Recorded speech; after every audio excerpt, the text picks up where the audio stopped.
സഭാചരണം സംബന്ധിച്ച് ഞാൻ മാധ്യമപ്രവർത്തകരോട് സംസാരിക്കുന്നത്.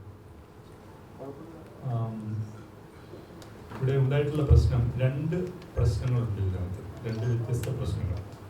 ഒന്ന്, ശ്രീ നിഷാദ് കോയ പൂർത്തിയാക്കിയ ഒരു തിരക്കഥ ഡിജോ എന്ന സംവിധായകനും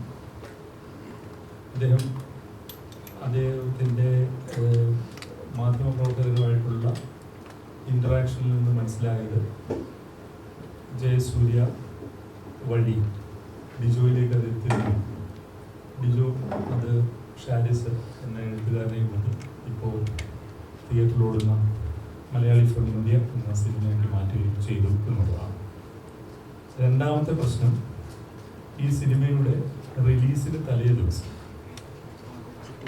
നാളെ റിലീസ് ചെയ്യാൻ പോകുന്ന ഒരു സിനിമയുടെ കഥ ഞാൻ പറഞ്ഞാലും എന്ന അർത്ഥത്തിൽ അദ്ദേഹം ഒരു ഫേസ്ബുക്ക് പോസ്റ്റ് ഇടുകയുണ്ടായി. അപ്പോൾ ഇതിൽ ഈ ഞാൻ പറഞ്ഞ രണ്ടാമത്തെ പ്രശ്നം, ഈ ഫേസ്ബുക്ക് പോസ്റ്റുമായിട്ട് ബന്ധപ്പെട്ട പ്രശ്നം തീർച്ചയായിട്ടും ഒരു നിർമ്മാതാവിനുണ്ടാവുന്ന ഡാമേജുമായിട്ട് ബന്ധപ്പെട്ട പ്രശ്നമാണ്. അതിനകത്ത് തീർച്ചയായിട്ടും ശ്രീ സിയാർ സ്കോപ്പും ശ്രീ വിസ്റ്റിനുമുണ്ട് എന്നുള്ള സംസാരം. ആദ്യത്തെ പ്രശ്നത്തെക്കുറിച്ച് ഞങ്ങൾ വളരെ കൃത്യമായിട്ട് ഈ ദിവസങ്ങളിലൊക്കെ ബന്ധപ്പെട്ട ആളുകളുമായിട്ട് ചർച്ച ചെയ്യും. അപ്പോൾ അതിനകത്ത് നിന്ന് വെളിയിലേക്ക് വരുന്ന സംഗതികൾ അങ്ങനെ സംഭവിക്കാനൊക്കെ സാധ്യതയുണ്ടോ എന്നുവരെ ആളുകൾക്ക് തോന്നുന്ന മാതിരി യാദൃച്ഛികതകളും ആകസ്മികതകളും നിറഞ്ഞതാണ്. ഈ മലയാളി ഫ്രം ഇന്ത്യ എന്ന് പറയുന്ന സിനിമയുടെ കഥയും തിരക്കഥയും സംഭാഷണം ചെയ്ത് എഴുതിയിട്ടുള്ളത് ഷാരിസ് ഡിജോ അല്ല. ഈ സിനിമ ആദ്യമായി സംവിധാനം ചെയ്യാൻ ഇരുന്നത് അദ്ദേഹത്തിൻ്റെ പേര് ശ്രീജിത്ത് എന്ന ഛായാഗ്രഹകനാണ്. എല്ലാം ശരിയാകും എന്ന സിനിമയുടെ ഛായാഗ്രഹണം നിർവഹിച്ച ശ്രീജിത്താണ് ഈ സിനിമ ആദ്യം സംവിധാനം ചെയ്യാനിരുന്നത്. കോവിഡ് കാലത്ത് 2021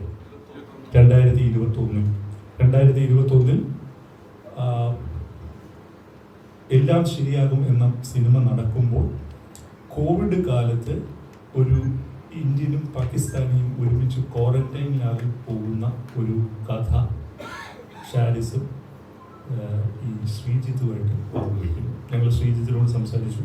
അവർ വർക്ക് ചെയ്ത ഡ്രാഫ്റ്റുകൾ ഞങ്ങൾ കണ്ടു. ശ്രീജിത്തും ഷാരിസും ചേർന്ന് ഇത് സിനിമയാക്കാനുള്ള ശ്രമത്തിനിടയിൽ ഹാരിസ് ദേശം എന്ന അദ്ദേഹം പ്രൊഡ്യൂസറാണ്, പ്രൊഡക്ഷൻ കൺട്രോളറാണ്, നിങ്ങൾക്കറിയാം. അദ്ദേഹത്തെ സമീപിക്കുന്നു. അദ്ദേഹത്തിൻ്റെ സ്ക്രീൻഷോട്ടുകളൊക്കെ ഞങ്ങൾക്ക് ഷെയർ ചെയ്തിട്ടുണ്ട്. അതും 2021 ഓഗസ്റ്റിലാണ്. അദ്ദേഹം അത് റോഷൻ മാത്യുവിനോട് പറയാനാണ് ആവശ്യപ്പെട്ടത്. ഇവരാവശ്യപ്പെട്ടത് റോഷൻ മാത്യുവിൻ്റെ അപ്പോയിൻമെൻറ്റും അദ്ദേഹമാണ് എടുത്തു കൊടുത്തത്.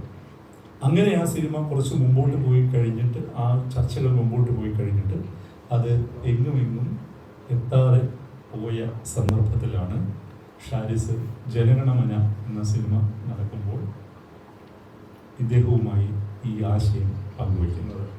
അപ്പോൾ പ്രധാനപ്പെട്ട സംഗതി, ഷാരിസ് ഈ തിരക്കഥ ഏതാണ്ട് അതിൻ്റെ രണ്ടാമത്തെയോ മൂന്നാമത്തെയോ ഡ്രാഫ്റ്റ് പൂർത്തിയാക്കിയത് ശ്രീജിത്ത് എന്ന സംവിധായകന് വേണ്ടിയിട്ടാണ്. അത് ജനഗണമനയ്ക്ക് വളരെ മുമ്പാണ്. അതുകൊണ്ട് തന്നെ ഈ സിനിമയുടെ ടൈറ്റിലിൽ ശ്രീജിത്തിന് ക്രിയേറ്റീവ് കോൺട്രിബ്യൂട്ടർ എന്ന ക്രെഡിറ്റ് അദ്ദേഹം കൊടുത്തിട്ടുണ്ട്. കാരണം ശ്രീജിത്തിൽ നിന്നും ആശയങ്ങൾ സ്വീകരിച്ചിട്ടുണ്ട്. അതിനുശേഷമാണ് ഡിജോ രംഗത്ത് വരുന്നതും ഈ പടം ചെയ്യുന്നത്. അപ്പോൾ ജയസൂര്യയായിട്ട് ഞങ്ങളിപ്പോൾ സംസാരിച്ചു. ഡിജോ ആയിട്ട് ഒരു ആഡ് ചെയ്തപ്പോൾ പറഞ്ഞത്, ഇങ്ങനെ ഒരു പടം ജോർജ് സാറും ഞാനുമായിട്ട് ചെയ്യേണ്ട ഒരു സിനിമ അല്ലേ, അത് മാറിപ്പോയി, അത് നിനക്ക് ചെയ്യാൻ താല്പര്യമുണ്ടോ എന്ന് പറഞ്ഞ് അദ്ദേഹം അതൊരു ഗംഭീര സംഭവമാണ് എന്ന് പറഞ്ഞ് ഒരു ലൈനിൽ അതിൻ്റെ വളരെ പ്രത്യേകം ഞങ്ങൾ എടുത്ത് ചോദിച്ചു എന്തൊക്കെ ഡീറ്റെയിലുകളാണ് പറഞ്ഞത്. അദ്ദേഹം പറഞ്ഞത് ഒരു സിനിമ ഗംഭീര ലൈനാണ്, ഒരു ലൈനിൽ ഞാൻ അതിൻ്റെ എന്തോ ഒന്ന് പറഞ്ഞു എന്നാണ് ഞാൻ ഓർക്കുന്നത്. വിശദമായി പറഞ്ഞില്ല, കാരണം അത് എൻ്റെ ജോലിയല്ല, അത് തിരക്കഥാകൃത്താണ് പറയേണ്ടത്. അത് നിഷാദ് കോയ ഇദ്ദേഹത്തെ ബന്ധപ്പെട്ട് പറയും എന്ന് പറഞ്ഞു. അങ്ങനെ നിഷാദ് കോയയും ഇദ്ദേഹവുമായിട്ട് പിന്നീട് കമ്മ്യൂണിക്കേഷൻ നടക്കുന്നില്ല. പിന്നീട് ഇവരുടെ ഒരു റിക്കി നടക്കുമ്പോൾ, അതായത് ഇപ്പോൾ ചെയ്യുന്ന സിനിമയുടെ റിക്കി നടക്കുമ്പോൾ അതെല്ലാം ഇൻസ്റ്റഗ്രാമിൽ പോസ്റ്റ് ചെയ്തിട്ടുണ്ട്. അതായത് രഹസ്യമായിട്ടൊന്നുമല്ല ആ സിനിമ ചെയ്യാനായിട്ട് ഡിജോ തയ്യാറായത്. റിക്കി നടക്കുമ്പോൾ ആണ് പൃഥ്വിരാജ് പറഞ്ഞ് ഇതിൻ്റെ ഒരു സിമിലാരിറ്റി മനസ്സിലാക്കിയിട്ട് നിഷാദ് കോയ ഇദ്ദേഹത്തെ ബന്ധപ്പെടുന്നത്. അപ്പോൾ ബന്ധപ്പെടുമ്പോൾ ഇദ്ദേഹം പറയുന്നത്, ഞാൻ ആവശ്യമാണെങ്കിൽ ഞാൻ അങ്ങോട്ട് വിളിക്കാം, പക്ഷേ ഈ സിനിമയുടെ പ്രവർത്തനങ്ങളുമായിട്ട് നമ്മൾ മുമ്പോട്ട് പോയിക്കൊണ്ടിരിക്കുകയാണെന്ന് പറഞ്ഞപ്പോൾ നിഷാദ് കോയ ഒരു PDF ഇദ്ദേഹത്തിന് ഷെയർ ചെയ്തു. അത് ഇന്ന് ഞങ്ങൾ വെരിഫൈ ചെയ്തിട്ടുണ്ട്. ആ PDF ഡൗൺലോഡ് ചെയ്യപ്പെട്ടിട്ടില്ല. അതായത് നിഷാദ് കോയ അയച്ചു കൊടുത്ത PDF ഡിജോ ഡൗൺലോഡ് ചെയ്തിട്ടില്ല. ഇപ്പോഴും അദ്ദേഹത്തിൻ്റെ ഫോണിൽ ഡൗൺലോഡ് ചെയ്യാത്ത PDF കിടക്കുന്നുണ്ട്. അപ്പോൾ ഈ സാഹചര്യങ്ങളെല്ലാം വിലയിരുത്തി കഴിഞ്ഞപ്പോൾ ഞങ്ങൾക്ക് മനസ്സിലാക്കുക, തീർച്ചയായിട്ടും ഒരേ കഥ, ഒരേ ആശയം ഒന്നിലധികം എഴുത്തുകാർക്ക് ഉണ്ടാവാം. അങ്ങനെ ഉണ്ടായിട്ടുള്ള ചരിത്രമുണ്ട്. ഏതായാലും ഈ പാകിസ്ഥാനിയും ഇന്ത്യനും ഇവിടെ നിന്ന് പോകുന്ന ആളുടെ രാഷ്ട്രീയ പശ്ചാത്തലമൊക്കെയാണ് ഇതിലെ കോമൺ എലിമെന്റ്സ്. എൻ്റെ സെക്കൻഡ് ഹാഫിൽ വരുന്ന സംഭവങ്ങളെല്ലാം രണ്ടുപേരുടെയും കഥ എൻറ്റയർലി ഡിഫറൻറ്റുമാണ്. പക്ഷേ ഇങ്ങനെയുള്ള ചർച്ച നടക്കുമ്പോഴാണ് വേറൊരു സംഗതിയും കൂടി ഞങ്ങൾ മനസ്സിലാക്കുന്നത്. അതാണ് ഇതിനകത്തെ ഏറ്റവും ഇൻട്രസ്റ്റിംഗ് ആയിട്ടുള്ള ഫാക്ട്. 2013 വടക്കൻ സെൽഫി ഡയറക്റ്റ് ചെയ്ത ശ്രീ പ്രജിത്ത്, അദ്ദേഹത്തിന് വേണ്ടി രാജീവ് എന്ന ഒരു നവാഗത എഴുത്തുകാരൻ 2013 ഇതേ കഥ സ്ക്രീൻ പ്ലേ ചെയ്തിട്ടുണ്ട്. 2013 അത് പ്രൊഡ്യൂസ് ചെയ്യാനിരുന്നത് പ്രൊഡ്യൂസേഴ്സ് അസോസിയേഷന്റെ മുൻ പ്രസിഡന്റ് ആയിട്ടുള്ള എം രഞ്ജിത്ത് ഈ രാജീവിനും പ്രജിത്തിനും അഡ്വാൻസ് കൊടുത്തിട്ടുണ്ട്. അവരെ അത് ഡെവലപ്പ് ചെയ്യുകയും ദിലീപുമായിട്ട് ഡിസ്കസ് ചെയ്യുകയും ചെയ്തിട്ടുണ്ട്. 2014-15 കാലഘട്ടങ്ങളിൽ, 15-ലാണെന്ന് തോന്നുന്നു, ദിലീപുമായിട്ട് ഇത് ഡിസ്കസ് ചെയ്തിട്ടുണ്ട്. ദിലീപ് അത് ചെയ്യാമെന്ന് പറഞ്ഞിട്ടും പിന്നീട് ദിലീപിനുണ്ടായ അസൗകര്യങ്ങളെ തുടർന്നാണ് ആ പടം നടക്കാതെ പോയത്. ഇതിനകത്തെ നമ്മൾ ഇത്തരം കാര്യങ്ങളെക്കുറിച്ചൊക്കെ സംസാരിക്കുമ്പോൾ ഞങ്ങൾക്ക് തീർച്ചയായിട്ടും ഇവിടെ റൈറ്റേഴ്സ് യൂണിയൻ്റെ ഭാരവാഹികളുണ്ട്. അവരെ സംബന്ധിച്ചിടത്തോളം അതിനകത്ത് ഏറ്റവും എമ്പതി അർഹിക്കുന്ന ഒരു ആള് എന്ന് പറയുന്നത് ഈ രാജീവാണ്. അദ്ദേഹത്തിൻ്റെ ആദ്യത്തെ സിനിമ നടന്നില്ല എന്ന് മാത്രമല്ല, അദ്ദേഹം ഇപ്പോൾ ഒരു സ്റ്റീൽ വർക്കുകൾ ചെയ്യുന്ന തൊഴിലാളിയായിട്ട് എറണാകുളത്തുണ്ട്. അദ്ദേഹം ഇതുവരെ പടം ചെയ്തിട്ടില്ല. അദ്ദേഹത്തിൻ്റെ സിനിമയുടെ സ്ക്രീൻ പ്ലേ എക്സാക്ട്ലി സെയിം ട്രജക്ടറിയാണ്. ഇങ്ങനെ നാട്ടിൽ രാഷ്ട്രീയ പശ്ചാത്തലമുള്ള ഒരാൾ പ്രശ്നത്തിൽപ്പെടുകയും വെളിയിലേക്ക് പോവുകയും അവിടെ അയാൾ ദൈറയിലാണ് ആ കഥ നടക്കുന്നത്. ഒരു പാകിസ്ഥാനിയായിട്ട് റൂം ഷെയർ ചെയ്യാൻ നിർബന്ധിതനാകുകയും ചെയ്യുന്നു. ഇതിലെ ഏറ്റവും വിചിത്രമായ ആകസ്മികത എന്ന് പറയുന്നത്, ആ തിരക്കഥയിൽ ഞങ്ങളത് ചെക്ക് ചെയ്തു. ആ തിരക്കഥയിൽ ഈ പാകിസ്ഥാനിക്ക് മലയാളികളെ ഭയങ്കര ദേഷ്യമാണ്. കാരണം അയാളുടെ കൂടെ മുമ്പ് താമസിച്ച ഒരു മലയാളി അയാളെ കളിപ്പിച്ചിട്ടുണ്ട്. അയാളുടെ പണം അടിച്ചുകൊണ്ട് പോയിട്ടുണ്ട്. ഇത് തന്നെയാണ് ഈ സിനിമയിലും പറയുന്നത്. അത് ചെയ്തത് അജുവാണ്. അന്ന് അവർ കാസ്റ്റ് ചെയ്തിരുന്ന അജുവാണ്.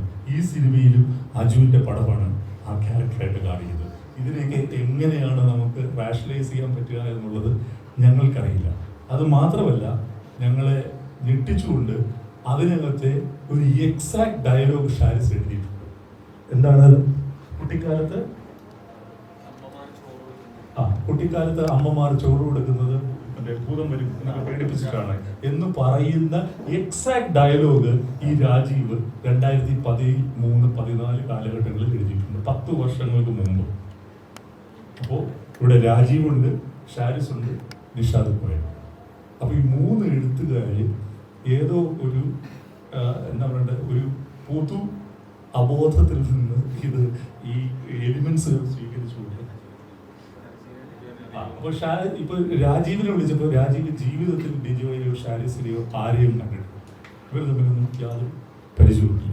അപ്പോൾ ഇത്തരം ആകസ്മികതകളും ഒക്കെ ആയിരിക്കാം എഴുത്തെന്ന് പറയുന്ന പ്രക്രിയയെ ഇത്രത്തോളം മനോഹരമാക്കുന്നതും നിഗൂഢമാക്കുന്നതും എന്ന് ഞങ്ങൾക്ക് തോന്നുന്നു. ഇതാണ് ഇവിടെ സത്യത്തിലുണ്ടായിരിക്കുന്നത്. എനിക്ക് നിങ്ങളോട് പറയാനുള്ളത്, ഈ ഒരു വിഷയം ബ്ലോൺ ഔട്ട് ഓഫ് പ്രപ്പോർഷൻ എന്ന് വേണമെങ്കിൽ പറയാം, ആ രീതിയിൽ ആയിത്തീർന്നിട്ടുണ്ട്. അതിൻ്റെ മേൽ ഷാരിസിനും ഡിജോയ്ക്കും വല്ലാത്ത ഒരു മോബ് ലിഞ്ചിങ് ഈ സൈബർ ലോകത്ത് ഉണ്ടാകുന്നുണ്ട്. അവരെ വിടാതെ പിടിച്ചുകൊണ്ട് കള്ളന്മാരാക്കുന്ന പോസ്റ്റുകൾ നിരന്തരം വരുന്നു. അവർക്ക് അവരുടെ ഫേസ്ബുക്ക് ഉപയോഗിക്കാൻ പറ്റുന്നില്ല, ഇൻസ്റ്റ ഉപയോഗിക്കാൻ പറ്റുന്നില്ല. അങ്ങനത്തെ അവസ്ഥയിലാണ് ഈ രണ്ടുപേരും നിൽക്കുന്നത്. 100% ഞങ്ങൾക്ക് ബോധ്യപ്പെട്ടിട്ടുണ്ട് ഈ തിരക്കഥ ഷാരിസ് പൂർത്തിയാക്കിയത് ഇൻഡിപെൻഡൻ്റ് ആയിട്ടാണെന്നും അത് ഡിജോയ്ക്ക് വേണ്ടി അല്ല എന്നുള്ളത് ഞങ്ങൾക്ക് ബോധ്യപ്പെട്ടിട്ടുണ്ട്. ഇതേ തിരക്കഥ ഏതാണ്ട് അതിൻ്റെ എസെൻസ് പോകാതെ തന്നെ രാജീവ് എന്ന് പറയുന്ന ഒരു ചെറുപ്പക്കാരൻ 2013, 14, 15 കാലഘട്ടങ്ങളിൽ 16 വരെ അയാൾ വർക്ക് ചെയ്തിട്ടുണ്ട് അതിനകത്ത്. ആ ആള് ഇപ്പോഴും എറണാകുളത്തുണ്ട്. അപ്പോൾ ഇതാണ് നിങ്ങളോട് ഞങ്ങൾക്ക് പറയാനുള്ളത്. പ്രൊഡ്യൂസേഴ്സ് അസോസിയേഷന് വേറൊരു ഗ്രീവൻസ് ആണുള്ളത്. ഒരു പടം ഇറങ്ങുന്നതിന് തലേ ദിവസം ആ പടത്തിൻ്റെ കഥ ഇതാണ് എന്ന് പറഞ്ഞ് സോഷ്യൽ മീഡിയയിൽ പോസ്റ്റ് ചെയ്തതിനെ സംബന്ധിച്ചാണ് അവരുടെ ഗ്രീവൻസ്. അത് അവരായിരിക്കും നിങ്ങളോട് സംസാരിക്കുന്നത്. നടക്കാൻ പാടില്ലാത്തതായിട്ടുള്ള കാര്യമാണ് ഇപ്പോൾ നടത്തിയത്. ഞാനൊരു പ്രൊഡ്യൂസർ അസോസിയേഷൻ്റെ ഭാരവാഹിയിലുപരി 40-45 വർഷമായിട്ട് സിനിമ ചെയ്തുകൊണ്ടും അതൊരു ബിസിനസ്സായി കണ്ടുകൊണ്ടും ചെയ്തിരിക്കുന്ന ഒരു വ്യക്തിയാണ്. എന്നെ മാറി തന്നെ mister Listin Stephen, Anil Thomas, ഇതെല്ലാവരും തന്നെ അവരവരുടെ വിധത്തിലുള്ള സിനിമ സ്നേഹം കൊണ്ട് വന്ന് ബിസിനസ് ചെയ്യുന്ന ആൾക്കാരാണ്. പക്ഷേ ഒരു ഷോക്കിക്കായിരുന്നു ഇതേമാതിരി ഇദ്ദേഹത്തിൻ്റെ ഈ സിനിമയുടെ പറ്റി ഒരു തിരക്കഥ കൃത്തായ, എനിക്ക് അദ്ദേഹത്തിന് നേരത്തെ അറിയാം,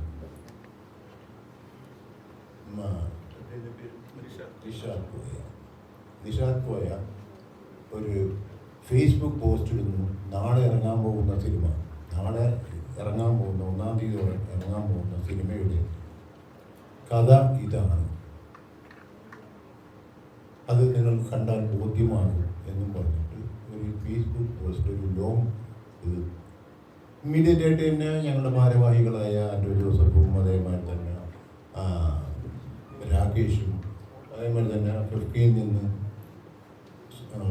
സോഹൻ സീനിലാൽ അദ്ദേഹം വിളിച്ച് ഇദ്ദേഹത്തിനോട് റിക്വസ്റ്റ് ചെയ്തിട്ട് മാറ്റി, ആ ഫേസ്ബുക്ക് മാറ്റി. പക്ഷെ ആ സമയം കൊണ്ട് ഏറ്റവും കൂടുതൽ ഡാമേജ്ഡ് ആയത് ഇവരുടെയൊക്കെ ഇമേജാണ്. പ്രത്യേകിച്ച് പ്രൊഡ്യൂസർ അസോസിയേഷൻ്റെ ട്രഷറിലുപരി ഞങ്ങളൊക്കെ സ്നേഹിക്കുന്ന, ഇനി അടുത്ത തലമുറയ്ക്ക് വേണ്ടി നിൽക്കുന്ന ഈ ലിസ്റ്റിൻ സ്റ്റീഫൻ എന്ന് പറഞ്ഞ അദ്ദേഹത്തിൻ്റെ പടം വളരെ മോശമായിട്ട് ചിത്രീകരിക്കുന്ന പോസ്റ്റാണ്. നിങ്ങൾക്ക് എല്ലാവർക്കും അറിയാം, ഇപ്പോൾ സൈബർ എന്ന് പറയുന്ന ഒരു മിസ്യൂസിങ് ഈ ഒരു പോസ്റ്റിൻ്റെ അടിസ്ഥാനത്തിൽ ഈ 10 മിനിറ്റ് കൊണ്ട് അദ്ദേഹം ഇത് മാറ്റിയെങ്കിലും അത് ഷെയർ ചെയ്ത് പബ്ലിക്കിലെത്തി, പല വിധത്തിലും ഷെയർ ചെയ്ത്. ഇപ്പം ഇവിടെ ഇരിക്കുന്ന, ഇവിടെ ഞങ്ങൾ ഫേസ് ചെയ്യുന്ന എല്ലാ ആൾക്കാരുടെ കയ്യിലും ഈ പോസ്റ്റിൻ്റെ കോപ്പി ഉണ്ടാവും. അതങ്ങനെ വന്നു കഴിഞ്ഞപ്പോഴത്തേക്കും ഒരു പ്രതീക്ഷിച്ച ഉയരത്തിലെത്തേണ്ട സിനിമ എത്താതിരിക്കുകയും വളരെ നെഗറ്റീവായിട്ട് പറഞ്ഞുകൊണ്ട് എത്താതിരിക്കുകയും, പക്ഷേ സിനിമ ഇപ്പോഴും ഓടിക്കൊണ്ടിരിക്കുന്നു. ആ സിനിമ അതിനെ ഇങ്ങനെ ഒരു പ്രക്രിയ ചെയ്യുന്ന ഒരു വ്യക്തി സിനിമ ഇൻഡസ്ട്രിയിൽ വേണമോ എന്നുള്ള കാര്യം ഞങ്ങളുടെ എക്സിക്യൂട്ടീവ് ഇമ്മീഡിയറ്റായിട്ട് പോകുന്നുണ്ട്. അതിൽ ചർച്ച ചെയ്തതിന് ശേഷം ഞങ്ങൾ അതിനെപ്പറ്റിയുള്ള തീരുമാനം എടുക്കുകയാണ്. എന്ന് ചോദിച്ചാൽ ഒരിക്കലും ഒരാൾ ചെയ്യും സിമിലാരിറ്റിയൊക്കെ ഇതൊരു പ്രൊഡ്യൂസറിൻ്റെ ബാധ്യതയല്ല. മിസ്റ്റർ ഉണ്ണികൃഷ്ണൻ ഇവിടെ വളരെ വ്യക്തമായിട്ട് എക്സ്പ്ലെയിൻ ചെയ്ത് കഴിഞ്ഞു. നമുക്കും ചില സിനിമകൾ നമ്മൾ വർക്ക് ചെയ്യുമ്പോഴത്തേക്കും ഒരാൾ പറയുന്ന സജഷൻ അല്ലെങ്കിൽ ഒരാൾ പറയുന്ന ഒരു കഥ നമുക്കെല്ലാം തോന്നും ഇത് മറ്റേ സിനിമയായിട്ട് സാമ്യമില്ലേ എന്ന് തോന്നും. പക്ഷെ അതിൽ നിന്ന് വ്യത്യസ്തമായിട്ട് സിനിമകളിലേക്ക് പോകും. അങ്ങനെ പല അനുഭവങ്ങളും ഈ സിനിമാ ലോകത്തുണ്ട്. പക്ഷേ ഇത് എൻ്റേതാണ് എന്ന് പറഞ്ഞുകൊണ്ട് സിനിമ ഇറങ്ങുന്നതിൻ്റെ തലേ ദിവസം ഒരു പ്രാവശ്യമെങ്കിലും ഇത്രയും സമയമുണ്ട്. ഈ പറഞ്ഞ സിനിമ 165 ദിവസത്തോളം ഷൂട്ട് ചെയ്തു. അത് ഇന്ത്യയിലും പാകിസ്ഥാനിലും പഞ്ചാബിലും ദുബായിലും ഒക്കെ ആയിട്ട് ചിത്രീകരിച്ചു. അതിന് ഇത്രയും സമയം എടുത്തു കഴിഞ്ഞപ്പോഴത്തേക്കും ഈ സമയത്ത് ഇദ്ദേഹത്തിന് തിരിച്ചറിവുണ്ടായിരുന്നുവെങ്കിൽ എന്തുകൊണ്ട് ഇവിടുത്തെ ഞങ്ങളൊക്കെ പരിചയമുള്ള ആൾക്കാരാണ്. നിഷാദ് കോയ പല മെമ്പേഴ്സിനെയും പരിചയമുള്ളവരാണ്. ഇവിടുത്തെ പ്രൊഡ്യൂസർ അസോസിയേഷൻ്റെ പ്രസിഡൻ്റായിട്ടുള്ള മിസ്റ്റർ ആൻഡോ ജോസഫിനെ വളരെ നന്നായിട്ട് അറിയാവുന്നവരാണ്, എന്നെ നന്നായിട്ട് അറിയാം. ഞങ്ങളോടൊക്കെ ഒന്ന് പരാതിപ്പെടാം. ഞങ്ങളുടെയൊക്കെ അടുത്ത സുഹൃത്താണ് മിസ്റ്റർ ലിസ്റ്റിൻ സ്റ്റീഫൻ. ഞങ്ങൾ വിളിച്ച് പറയും, ലിസ്റ്റിൻ അതൊന്ന് നമുക്ക് ഇതുവരെയായിട്ട് സംസാരിക്കണം എന്ന് പറഞ്ഞത് ഇരു ചെവി അറിയാതെ കാര്യങ്ങൾ അവസാനിക്കേണ്ടത് നിന്ന് ഒരു പ്രൊഡ്യൂസറിൻ്റെ ഇൻവെസ്റ്റ്മെൻറ്റിനെ ക്വസ്റ്റ്യൻ ചെയ്തുകൊണ്ടുള്ള ഒരു മൂവ്മെൻ്റ് ആയിട്ടാണ് ഞങ്ങൾ കാണുന്നത്. അത് അവരുടെ കഥയാണോ മറ്റേ അത് പകർത്തിയതാണോ എന്താണെന്നൊക്കെ അഫ്ഗാന്റെ റൈറ്റേഴ്സ് പിന്നെ തീരുമാനിക്കും. അത് ഞങ്ങൾക്ക് ബാധിക്കുന്ന കാര്യങ്ങളല്ല. ഞങ്ങൾക്ക് ബാധിക്കുന്ന കാര്യം ഒരു പ്രൊഡ്യൂസറുടെ പ്രോജക്റ്റിനെ ടാർണിഷ് ചെയ്ത് അദ്ദേഹത്തെ നഷ്ടത്തിലാക്കുക എന്നുള്ള ഉദ്ദേശശുദ്ധിയാണ് ഞങ്ങൾ ചോദിക്കുന്നത്. ഇതൊരിക്കലും മലയാള സിനിമയിൽ സംഭവിച്ചിട്ടില്ല. മലയാള സിനിമയിൽ ഇത്രയും കാലത്തിൻ്റെ ഇടയിൽ നിങ്ങൾക്ക് എല്ലാവർക്കും അറിയാം, പല പല ഇഷ്യൂസിനെ ഞങ്ങളൊക്കെ ഫേസ് ചെയ്തിട്ടുള്ളവരാണ് ഇവിടെ. പക്ഷേ ഇങ്ങനെ ഒരു സിനിമയ്ക്ക് ഡാമേജ്ഡ് ആക്കിക്കൊണ്ടുള്ള ഒരു ഫേസ്ബുക്ക് പോസ്റ്റോ മറ്റുള്ള കാര്യങ്ങളോ അത് പടം റിലീസ് ചെയ്യേണ്ട തലേ ദിവസം പബ്ലിക്കായിട്ട് വരിക എന്നുള്ളത് ഒരിക്കലും പ്രൊഡ്യൂസർ അസോസിയേഷൻ ഉദ്ദേശിച്ചിട്ട് ക്ഷമിക്കാവുന്ന ഒരു കാര്യമല്ല എന്നാണ് എൻ്റെ personal calculation. And same time ഇതിനെപ്പറ്റി വിശദമായിട്ട് ചർച്ച ചെയ്തിട്ട് ഇദ്ദേഹത്തിന് ഇനി ഈ സിനിമയ്ക്ക് വേണം, ഇനി ഇത് നാളെ അയാൾ പറയാൻ പോകണമെന്ന് വെച്ചാൽ ഞാൻ അന്ന് പറഞ്ഞ കഥയാണ് ഇത് എന്നും പറഞ്ഞിട്ട് എൻ്റെ നേർക്ക് തിരിയും. അപ്പം അത് കാരണം ഇവിടെ ഇരിക്കുന്ന ഏത് കൂട്ടുകാർക്ക് വേണമെങ്കിലും അവർക്ക് ഞാനന്ന് പറഞ്ഞല്ലോ നിങ്ങളുടെ അടുത്ത് ഇവിടെ വെച്ച് നമ്മൾ കണ്ടല്ലോ എന്ന് പറഞ്ഞു കഴിഞ്ഞാൽ അതും വിശ്വസിക്കാൻ ആൾക്കാരുണ്ടാവും. അപ്പം ഇങ്ങനെ പ്രവൃത്തി ദൂഷ്യമുള്ള ആൾക്കാരെ നമുക്ക് സിനിമയിൽ വേണോ വേണ്ടേ എന്നുള്ളത് ഞങ്ങളുടെ എക്സിക്യൂട്ടീവ് കമ്മിറ്റി കൂടി തീരുമാനിക്കും. ഞങ്ങൾക്ക് വളരെയധികം വേദനയുണ്ട്. ഞങ്ങളുടെ പ്രത്യേകിച്ച് അത് എടുത്തെടുത്ത് പറയുന്ന വേറെ കൊണ്ടല്ല, ഞങ്ങളുടെയൊക്കെ ഇനി വരാൻ പോകുന്ന തലമുറയുടെ പ്രൊഡ്യൂസറായിട്ട് വന്നിരിക്കുന്ന ആൾക്കാരാണ് ഇപ്പം ഡിസ്ട്രിക്ട് ചീഫിനടക്കമുള്ള കുറേ പേര്. സന്ദീപ് സെൻ അദ്ദേഹം ട്രിവാൻഡ്രത്ത് പോയ അദ്ദേഹം ഇവിടെ ഉണ്ടായിരുന്നുണ്ടെങ്കിൽ അപ്പോൾ തീർച്ചയായിട്ടും അത് ഞങ്ങളുടെ ആയിട്ടുള്ള ആക്ഷനിലേക്ക് ഞങ്ങൾ പോകും. ഞങ്ങൾക്ക് ഡിജോയുടെ പരാതി കിട്ടുന്നത് 1-ാം തീയതിയാണ്, അതായത് സിനിമ റിലീസ് ചെയ്യുന്ന ദിവസമാണ് കിട്ടുന്നത്. 3-ാം തീയതിയാണ് ഞങ്ങൾക്ക് ഷാരിസിന്റെ പരാതി കിട്ടുന്നത്. 4-ാം തീയതിയാണ് ശ്രീ ജിഷാദ് കോയയുടെ പരാതി കിട്ടുന്നത്. സാങ്കേതികമായും അദ്ദേഹം നമ്മുടെ പൂർണ്ണ എടുത്തിട്ടില്ല. പക്ഷെ അങ്ങനെ ഉള്ളപ്പോൾ പോലും അങ്ങനെ ഒരു പരാതി വന്നാൽ അത് അർഹിക്കുന്ന ഗൗരവത്തോടു കൂടി ഞങ്ങൾ കാണാറുണ്ട്. അതുകൊണ്ടാണ് ഇത്രയും ഇങ്ങനൊരു മീറ്റിംഗ് ഇപ്പോൾ വിളിക്കാൻ കാരണം. അപ്പോൾ പരാതി കിട്ടിയപ്പോൾ മുതൽ വിശദമായിട്ട് ഞാൻ വീണ്ടും ആവർത്തിച്ച് പറയുന്നു, ഞങ്ങളുടെ ഫോക്കസ്, ഞങ്ങളുടെ ഇൻട്രസ്റ്റ് എന്ന് പറയുന്നത് കഥാചോരണം എന്നുള്ള സംഗതി മാത്രമാണ്. കാര്യം അത് തൊഴിലവകാശവുമായി ബന്ധപ്പെട്ട ഒരു കാര്യമാണ്, എഴുത്തുകാരൻ്റെ തൊഴിലവകാശവുമായി ബന്ധപ്പെട്ട ഒരു കാര്യമാണ്. അത് മാത്രമാണ് ഞങ്ങളുടെ ഫോക്കസ്. ഞങ്ങൾ അതിനകത്ത് കൃത്യമായിട്ട് അന്വേഷണം നടത്തുകയും ഞങ്ങളുടെ അന്വേഷണത്തിൽ വെളിപ്പെട്ട കാര്യങ്ങളാണ് നിങ്ങളോട് പങ്കുവച്ചത്. പ്രൊഡ്യൂസേഴ്സ് അസോസിയേഷൻ്റെ ഇതിനകത്തുള്ള സമീപനം എന്ന് പറയുന്നത് ലിസ്റ്റിൻ സ്റ്റീഫൻ എന്ന നിർമ്മാതാവിന് അദ്ദേഹത്തിൻ്റെ ഫേസ്ബുക്ക് പോസ്റ്റ് വരുത്തി വെച്ച നഷ്ടമാണ് അവരുടെ ഫോക്കസ് എന്ന് പറയുന്നത്. അത് അവർ വിശദമായിട്ട് അടുത്ത എക്സിക്യൂട്ടീവ് കമ്മിറ്റിയിൽ ചർച്ച ചെയ്തിട്ട് ഞങ്ങളെ വിവരം അറിയിക്കാം എന്നുള്ളതാണ് പറഞ്ഞത്. ഞങ്ങളെ സംബന്ധിച്ചിടത്തോളം പരമപ്രധാനമായിട്ടുള്ളൊരു സംഗതി, ഷാരിസ് എന്ന് പറയുന്ന വളരെ പ്രോമിസിംഗ് ആയിട്ടുള്ള ഒരു എഴുത്തുകാരൻ, അദ്ദേഹം 3 സിനിമകൾ ചെയ്തിട്ടുണ്ട്. ഡിജോ എത്രയായി? 3 സിനിമ. ഡിജോയും 3, 4ാമത്തെ സിനിമയാണോ? ഷാരിസിന്റെ 4ാമത്തെ സിനിമ, ഡിജോയുടെ 3ാമത്തെ സിനിമ. അപ്പൊ ഇവർ രണ്ടുപേരും വളരെ പ്രോമിസിംഗ് ആയിട്ടുള്ള ചെറുപ്പക്കാരാണ്, എഴുത്തുകാരെന്ന നിലയിലും സംവിധായകൻ എന്ന നിലയിലും. അവർക്ക് ഒരു സംശയത്തിന്റെ പുകമറയ്ക്കുള്ളിൽ അവർ നിൽക്കുകയും അവരുടെ ഇന്റഗ്രിറ്റിയെ കാര്യമായിട്ട് അവിശ്വസിക്കുന്ന പോലെയുള്ള സംഗതികൾ എല്ലാ ദിവസവും അവർക്ക് അഭിമുഖീകരിക്കേണ്ടി വരുന്നു എന്നുള്ള അവരുടെ ദുഃഖമാണ് അവർ ഞങ്ങളോട് പങ്കുവച്ചത്. അതുകൊണ്ട് ഞങ്ങളതിനെ വിശദമായി അന്വേഷിക്കുകയും ഞങ്ങൾക്ക് പൂർണ്ണമായും ബോധ്യപ്പെട്ടിട്ടുണ്ട് ഇതിനകത്ത് യാതൊരു വിധത്തിലുള്ള കഥാചോരണവും സംഭവിച്ചിട്ടില്ല എന്നുള്ളത്. ഇതിനകത്ത് ഏറ്റവും ആദ്യം ആലോചിച്ച ആളാണ് പരാതി കൊടുക്കുന്നെങ്കിൽ പരാതി തരേണ്ടത് രാജീവ് എന്ന ചെറുപ്പക്കാരൻ. ഇതുവരെ ഒരു സിനിമയും ചെയ്യാത്ത രാജീവ് എന്ന ചെറുപ്പം. എനിക്ക് തോന്നുന്നു നിങ്ങൾക്ക് അദ്ദേഹത്തെ അന്വേഷിക്കുകയും അദ്ദേഹത്തെ കാണുകയും അതൊരു നല്ല കാര്യമായിരിക്കും എന്ന് എനിക്ക് തോന്നുന്നുണ്ട്. കാരണം അദ്ദേഹത്തെ പോലുള്ളവർക്ക് കൂടി അവകാശപ്പെട്ടതാണ് സിനിമ എന്ന് പറയുന്നത്. അദ്ദേഹം ഇതുവരെ സിനിമയും ചെയ്തിട്ടില്ല. അതിൻ്റെ നിർമ്മാതാവുമായിട്ട് സംസാരിച്ചു. ആ സിനിമ നിർമ്മിക്കേണ്ട ആള് ആന്ധ്രപ്രദേശിന്റെ പ്രൊഡ്യൂസർ അസോസിയേഷന്റെ മുൻ പ്രസിഡന്റാണ്, വളരെ സീനിയർ ആയിട്ടുള്ള പ്രൊഡ്യൂസറാണ് എം രഞ്ജിത്താണ്. രഞ്ജിത്തും പറഞ്ഞു ഇത് തന്നെയാണ് ഉണ്ടായത്. ഞങ്ങൾ ദിലീപുമായിട്ട് ബന്ധപ്പെട്ടു. അപ്പോൾ അദ്ദേഹത്തോടും ഇവർ ഈ കഥ പറഞ്ഞിട്ടുള്ളതാണ്. ഇതാണ് ഞങ്ങൾ ഈ വിഷയത്തെക്കുറിച്ച് പറയാറുള്ളത്. അപ്പോൾ ഇത്രയേ ഉള്ളൂ. Thank you. സാമ്യങ്ങൾ മാത്രമാണ്, യാദൃശ്ചികതകൾ മാത്രമാണ്, ആരും കുറ്റക്കാരല്ല, അതാണോ? അല്ലാതെ എന്താ ചെയ്യാൻ പറ്റുക? രാജീവ് ഇതുവരെ കണ്ടിട്ടില്ല, ഇവരെ കണ്ടിട്ടില്ല, കഥ പറഞ്ഞിട്ടില്ല. നിഷാദ് ഗോയയും ഇവരും ഇരുന്നും കഥ ഡിസ്കസ് ചെയ്തിട്ടില്ല. ഞാൻ പറഞ്ഞത് അങ്ങനെ തന്നെ നിങ്ങൾക്ക് പോലും വിശ്വസിക്കാൻ പ്രയാസം ഉണ്ടാകുന്ന സംഗതിയാണ് നടന്നിരിക്കുന്നത്. ഞാൻ പറഞ്ഞില്ലേ, എക്സാക്ട് ഡയലോഗ് പോലും ഇതിനകത്ത്.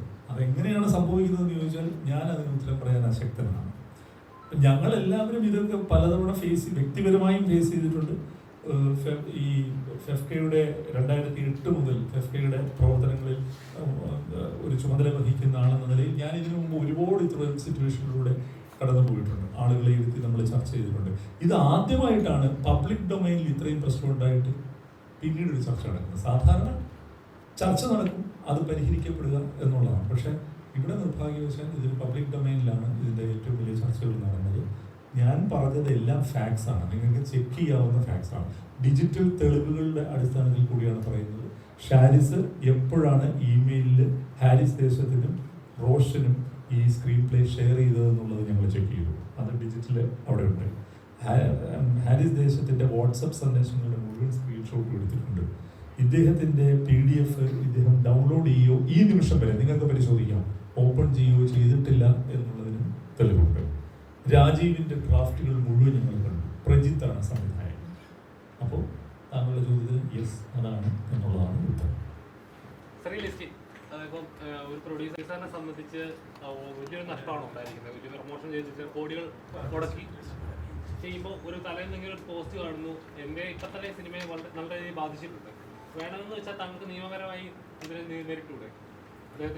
ഇല്ല, തീർച്ചയായിട്ടും അതൊക്കെ എപ്പോൾ വേണമെങ്കിലും നടത്താവുന്ന കാര്യമാണ്. കാരണം നമ്മൾ ഇങ്ങനെയൊരു സിനിമ ഇത്രയും വലിയ കോസ്റ്റിൽ 132 ദിവസം ഷൂട്ട് ചെയ്തൊരു സിനിമ നമ്മൾ 1 വർഷം മുന്നെയാണ് ഈ സിനിമ ഷൂട്ടിങ് ആരംഭിച്ചത്. നമ്മൾ മെയ് 1-ാം തീയതി റിലീസ് ചെയ്യുമ്പോൾ നമ്മുടെ സംഘടനയിൽ നമ്മുടെ കുടുംബത്തിൽ അംഗമായിട്ടുള്ള ഒരു മെമ്പർ നാളെ റിലീസ് ചെയ്യാൻ പോകുന്ന സിനിമയുടെ കഥ ഇത് അറിഞ്ഞോളൂ എന്ന് പറഞ്ഞിട്ട് ഒരു പോസ്റ്റ് ഇടുന്നു.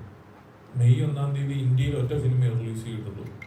അതിന് വേറെ നമ്മുടെ സിനിമയല്ല എന്ന് പോലും വിചാരിക്കാനായിട്ട് വേറൊരു സിനിമ കൂടെ റിലീസ് ചെയ്തിട്ടില്ല. അപ്പം ഇത് മലയാളി ഫ്രം ഇന്ത്യ എന്ന സിനിമയെ ഉദ്ദേശിച്ച് മാത്രമായിട്ടാണ്. അങ്ങനെ ഇത് ചെയ്യൂ.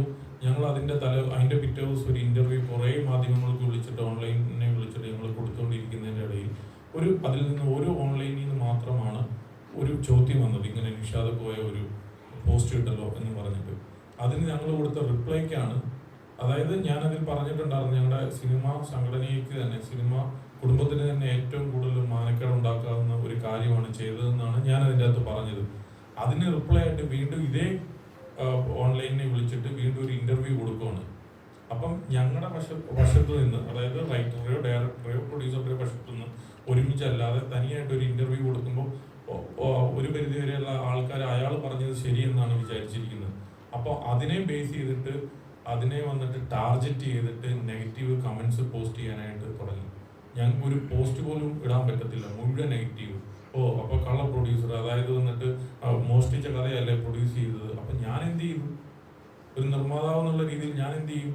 ഒരു മ്യൂസിക് ഡയറക്ടർ ഒരു സോങ് പുതിയതായിട്ട് റെഡിയാക്കി കഴിഞ്ഞു കഴിഞ്ഞാൽ അതിൻ്റെ ഒരു കഥ അല്ലെ അതിൻ്റെ ഒരു മ്യൂസിക് വേറെ ഏതോ ഒരു കൊറിയൻ പടത്തിൻ്റെ മ്യൂസിക്കുമായിട്ട് സാമ്യമുണ്ടെന്ന് പറഞ്ഞ് ഞാൻ എന്ത് ചെയ്യും? ഇത് എൻ്റെ വേർഷൻ അല്ല. ആക്ച്വലി ഇതേ കഥ തന്നെ ഷാരിസ് ഇതിന് മുമ്പ് എന്നോട് പറഞ്ഞതാണ്, 1 വർഷം മുമ്പ് തന്നെ പറഞ്ഞതാണ്. അപ്പോൾ അന്ന് ഞാനിത് പ്രൊഡ്യൂസ് ചെയ്തില്ല. അത് കഴിഞ്ഞിട്ട് പിന്നീട് ഇത് ഡയറക്ടറായിട്ട് ഡിജോ വന്നു കഴിയുമ്പോഴാണ് ഞാൻ ഈ പടത്തിന് ഓക്കെ ചെയ്തത്. അപ്പോൾ ഇതൊക്കെയാണ് ഇതിൻ്റെ പിന്നാമ്പുറം കഥകൾ.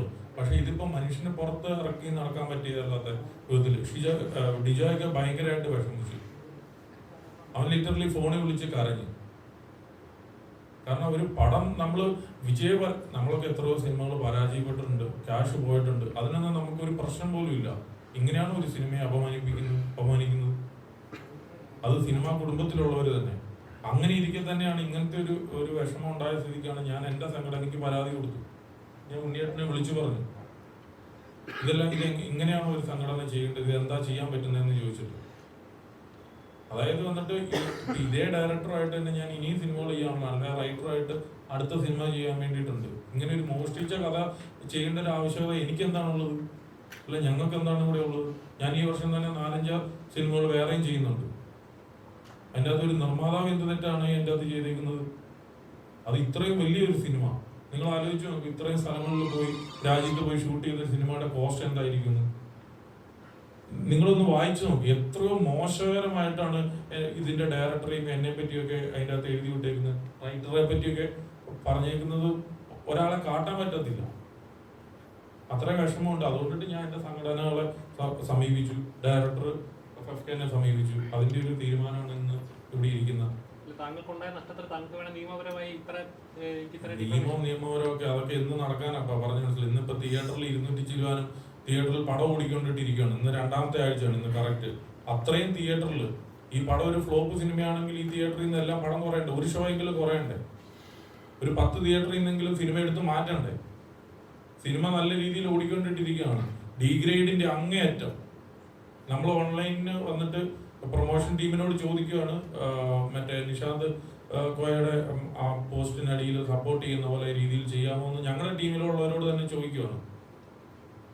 അല്ല, ഇതൊക്കെ എന്ന് പറഞ്ഞാൽ ഓൺലൈനിന്റെ ഏറ്റവും മോശകരമായിട്ടുള്ള ഒരു പ്രവൃത്തിയാണ്. നമുക്കിപ്പോൾ എങ്ങനെയാണ് ഒരു 10,000 ഓൺലൈൻകാരുണ്ടെങ്കിൽ നമുക്ക് ഇവർക്ക് മുഴുവൻ പരസ്യം കൊടുക്കാനായിട്ട് പറ്റുമോ? നമ്മൾ അതിൽ നിന്ന് സെലക്ട് ചെയ്യുന്ന ഒരു 100-200 പേരെ ആയിരിക്കും. ബാക്കി 800 പേർക്ക് നമുക്ക് കൊടുക്കാൻ പറ്റത്തില്ല. നമ്മളൊരു പ്ലാനിങ് ഇല്ല, ഒരു സിനിമയ്ക്ക് ഇത്ര രൂപയുടെ പരസ്യം കൊടുക്കാൻ പറ്റുള്ളൂ എന്ന് ഞങ്ങൾക്കൊരു പ്ലാനിങ് ഉണ്ടല്ലോ. അത് കൊടുക്കാത്തവർ മുഴുവൻ എങ്ങനെയാണ് ഞങ്ങൾക്ക് ശത്രുക്കളാവുന്നത്? സിനിമയിൽ എന്ത് വേണേലും പറഞ്ഞു, അതിൻ്റെ അകത്ത് ഒരു പ്രശ്നമില്ല.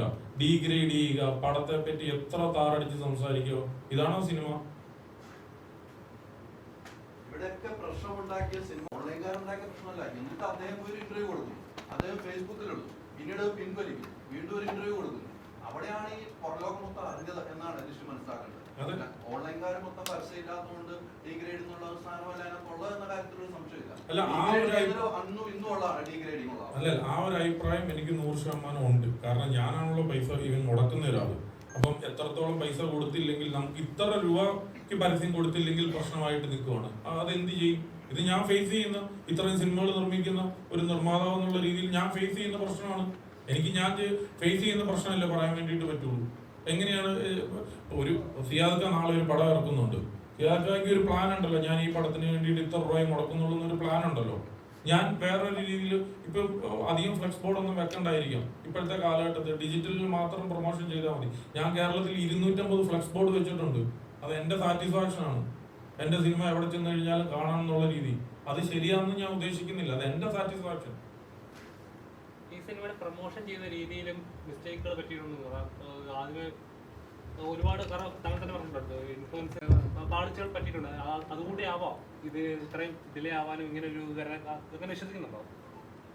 അല്ല, ആദ്യമേ തന്നെ ഒരുപാട് വിഷമമുണ്ട്. നല്ല എന്താ പറയുക, ഫെഫ്ക എൻ്റെ സംഘടനയോട് ഞാൻ ആദ്യം കടപ്പെട്ടിരിക്കുന്നു. കാര്യം ഞാൻ ജസ്റ്റ് 2-3 പോയിന്റ് പറയാം. ഈ ഇഷ്യൂ നടക്കുമ്പോൾ ശനിയാഴ്ച ഞാൻ ബഹ്റിനിലാണ്, പ്രൊമോഷന് വേണ്ടി പോയതാണ്. എന്തുകൊണ്ട് ഞാൻ ഇത്രയും ഡിലേ ആയി എന്നുള്ളതിൻ്റെ ഉത്തരവാണ് ഞാൻ ആദ്യം തരാം. ഞാൻ കൃത്യമായിട്ട് ഉണ്ണി സാറിനെയും ഫെഫ്കയിലെ ഓരോരുത്തരെയും വിളിച്ച് ചോദിച്ചിട്ടാണ് ഇന്നത്തെ ദിവസം വെച്ചിരുന്നത്. ഞാൻ ഇന്നലെ ഉച്ചയ്ക്ക് ശേഷം എത്തി, ഇന്നാണ് ഞങ്ങളെല്ലാവരും ഒന്ന് ഇരുന്ന്. അപ്പോൾ എൻ്റെ കയ്യിൽ കംപ്ലീറ്റ് ഡീറ്റെയിൽസ്. ഇതിൻ്റെ ഇടയിൽ സുഹൃത്തെ എന്തിനാണെന്ന് എനിക്ക് മനസ്സിലാവുന്നില്ല, ഒരു പോസ്റ്റ് ഇടാൻ പറ്റുന്നില്ല. സിനിമ ഈ ഫസ്റ്റ് ഡേ മുതൽ ഡീഗ്രേഡിങ് ഫേസ് ചെയ്തുകൊണ്ടിരിക്കുക. ഞങ്ങളൊരു നല്ല സിനിമ ചെയ്യണമെന്ന് ഓർത്ത് ഒരുപാട് ആഗ്രഹിച്ച് ഞങ്ങൾ ഇൻഡസ്ട്രിയിൽ വന്നു. ഞങ്ങൾ പുതിയ ആൾക്കാർ തന്നെയാണ്. 6 കൊല്ലമായി കട്ടിട്ടോ മോഷ്ടിച്ചിട്ടോ അല്ല സിനിമ ചെയ്യണമെന്ന് ആഗ്രഹിച്ച് വന്നതാണ്. 2018 ക്വീൻ ചെയ്യുന്ന ഇപ്പോൾ എൻ്റെ ചോദ്യങ്ങളെല്ലാം തിരിഞ്ഞാണ്. ആദ്യ സിനിമ കോപ്പി അടിച്ചു. അത് ആദ്യം മനസ്സിലാക്കുന്നത് ഞാൻ സംവിധായകനാണ്, ഞാൻ തിരക്കഥാകൃത്തല്ല. എൻ്റെ ആദ്യ സിനിമ കോപ്പി അടിച്ചു, ജനഗണമന കോപ്പി അടിച്ചു. ഇപ്പോൾ മലയാളി ഫ്രം ഇന്ത്യയിൽ വന്നേക്കും. ഇതാണ് എനിക്ക് കിട്ടുന്ന പോയിന്റ്. ഞാൻ ഏതോ പരസ്യങ്ങൾ കോപ്പി അടിച്ചു. ഇതൊന്നും ഞാൻ സംവിധാനം ചെയ്യുന്നതാണ്. എവിടെയാണ് ഞാൻ ഒരു റൈറ്റർ ഡയറക്ടറാണോ? അല്ല. അപ്പം ഇതിൻ്റെ കൃത്യമായ കാര്യങ്ങൾ ചോദിച്ചിട്ട് വേണ്ടേ നമ്മളോടൊരു ഇത് അവതരിപ്പിക്കാൻ. പേഴ്സണലി ഇതിൻ്റെ പടത്തിൻ്റെ പ്രൊമോഷൻ നിങ്ങൾക്ക് എൻ്റെ മുന്നത്തെ 2 ചിത്രങ്ങളും അറിയാം. അതിന് എൻ്റെതായ രീതിയുണ്ട്. ജനഗണമനയുടെ തലേ ദിവസം പ്രൊഡ്യൂസറായി ലിസ്റ്റിൽ എന്നെ വിളിച്ച് ചോദിച്ചാണ്, എടാ കോടതിയുടെ രംഗങ്ങൾ ഇറക്കണ്ടേ? ഞാനാണ് പറഞ്ഞത് വേണ്ട, പ്രേക്ഷകർ ഏറ്റെടുക്കും ഫസ്റ്റ് ഡേ എന്ന് ഞാൻ പറഞ്ഞ പേരിലാണ് അത് ഇറക്കാതിരുന്നത്.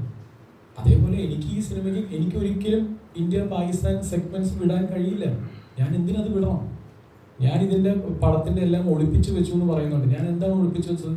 റക്കി, പൂജ, NP43 പൂജ, ഇതെല്ലാം ഞാൻ ചെയ്തതല്ലേ. എൻ്റെ ഇൻസ്റ്റാഗ്രാം സോഷ്യൽ മീഡിയ നോക്കിയാൽ പോരെ. ഒന്നെങ്കിൽ നിങ്ങളത് കൃത്യമായിട്ട് ചോദിക്കണം. പിന്നെ ഈ പറയുന്നു എന്തൊക്കെയാണ് എനിക്ക് വരുന്ന ബേസിക്കലി ഈ പടത്തിന്റെ പ്രൊമോഷൻ ഇതിന് പാളിച്ച, അതല്ല ചോദിച്ച ചോദ്യം, പാളിച്ച സംഭവിച്ചെന്ന് വെച്ചാൽ ഇല്ല. ഞങ്ങൾക്ക് ഈ സിനിമ തുടങ്ങിയതിന് ശേഷം ഈ സിനിമയ്ക്ക് വേണ്ട പ്രൊമോഷൻ സ്ട്രാറ്റജി തന്നെയാണ് നമ്മൾ വെച്ചിരുന്നത്. കാര്യം ഈ സിനിമയുടെ സ്വഭാവം ഒരു പർട്ടിക്കുലർ സെക്കൻഡ് ഹാഫ് കഴിയുമ്പോൾ കുറച്ച് സീരിയസ് ആവും. അതുവരെ നമ്മൾ ഹ്യൂമറാണ്. പക്ഷെ ഈ പറഞ്ഞ പോലെ പ്രേക്ഷകർ പ്രതീക്ഷിച്ച ഒരു ഹ്യൂമറാണോ എന്ന് ചോദിച്ചാൽ അത് നിങ്ങൾ സിനിമ കണ്ട് ഇപ്പോൾ കാണുന്ന പ്രേക്ഷകർ അതാണ് പറയുന്നത്. അവരാഗ്രഹിച്ച സിനിമയാണ്, അവരിഷ്ടപ്പെടുന്ന സിനിമയാണ്. ഇതിൻ്റെ അകത്ത് ഒരു പർട്ടിക്കുലർ ഏരിയ തൊട്ട് സീരിയസ് ഞങ്ങൾ പ്രതീക്ഷിച്ചില്ല എന്ന് പറയും. പക്ഷെ 2 ദിവസം മുന്നേ വിട്ട ടീസറിൽ അത് കൃത്യമായിട്ട് പറയുന്നുണ്ട്. ആ സിനിമയുടെ സ്വഭാവം ഇതാണെന്ന് പറയുന്നു.